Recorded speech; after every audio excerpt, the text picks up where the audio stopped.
Together. Give a warm welcome to Hung, everybody.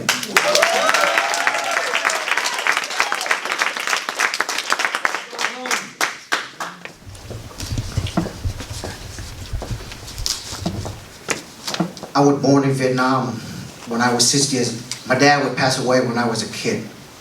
When I was 6 years old, my mom left me and my brother behind and found her way to America. Growing up without my dad and my mom, I always hated, always wondered why my mom left me behind, why she abandoned me, why she leave me here, why she don't love me.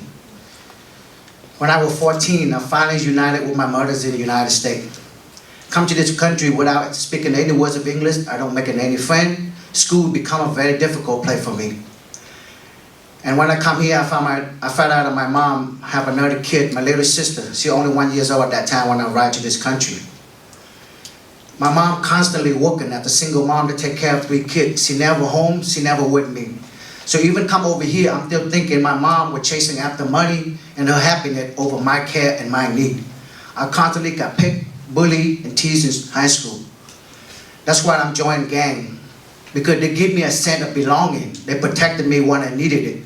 They give me everything I want. Every time somebody pick on me, they there for me. What at that time I never thought my mom did.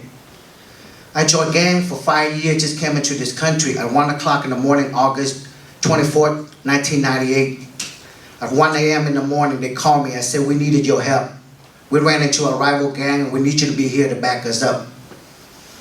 And at that time, I feel like, yes, this is my family. I need to be there and I need to support them. I put my clothes on and come out at the pool hall. We shot and killed somebody. After the shooting, they all point finger at me that I was the mastermind. I was planning the whole murder and everything pointing at me. I was arrested, I was convicted, and sent to life without a policy of parole. When I was arrested, my mom emptied out all her savings trying to find an attorney so they don't give me a death penalty. My mom is the only person still there supporting me after I got convicted. All the people I thought that were my friend, my family, they all slowly disappeared. The only person that's still behind me is my mom.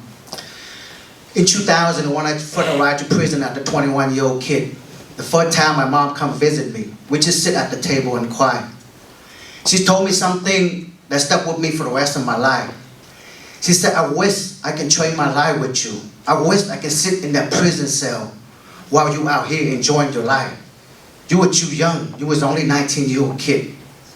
She's my everything. At that time, I feel so regret. All this time, I thought my mom hated me. And now she showed me all this love.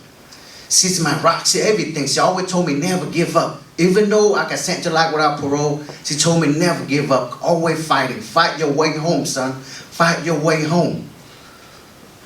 6 years into my sentence, two of my friends come and visit me. I thought it was my mom come visit me, because the week before that, she told me that next week I will come see you, son. Two of my close friends come visit me and told me that my mom was killed by a drunk driver 3 days before that. At that time, I thought my life was over. Suicide was the only thought in my head. What the point of living?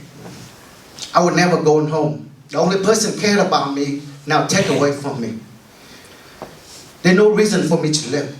I should have committed suicide and died and get it over with. Stop being a burden to other people. But other inmates in prison, they come and they consult me. They said, don't live for you. Live for your little sister. She's only 12 years old. She needs somebody in her life. Be a role model for her. And when I lost my mom, the pain I feel was just so imaginable.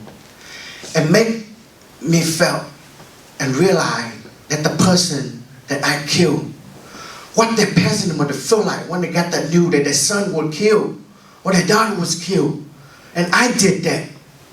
The pain I feel was unimaginable. I can't imagine what it's like to be a parent when somebody comes to your door and tell you that your kid been taken away from you because of people like me. I feel so remorseful. I feel so shameful. And that moment, it made me realize I need to change my life. I need to do something to make my mom proud one and for all. To be a little role model for my sister. And that time on, I started changing my lives around. I tried to find a ways in prison how to become a better person, but it's not easy. Prison is full of violence. If you're weak, you get hurt, you get killed. And 12 years after that, 14 years after my mom was killed, and I have 12 good, clean years of record. I was in college, I attend all the classes, stay out of trouble. On Christmas Eve of 2018, I received a phone call from the governor's office. He telling me that my death sentence of life without parole had been commuted and reduced my sentence to 25 years to life. At that moment, I know that I no longer have to die in prison. I wish I could run out of that room and call my mom and tell her, I made it. I made it home. But she wasn't there. So I called my sister and tell her that God has spared my life and give me a second chance. June of 2021, I was to walk out of that prison after 23 years of incarceration. Now I'm home. I work for a re-entry program. I come to the juvenile system to mentor kids, to tell them the story, not to follow my footsteps, how much their parents love them, but sometimes they have work, they have things they have to do. They can't show it to them, but their action build it. And I would love to come in here to see all my brothers still serving life without parole, and hope and pray that someday they can stand here in this street clothes. Stand here in this street clothes with all of us, and miracle to happen. Hope you're up alive and keep doing what you're doing. Thank you.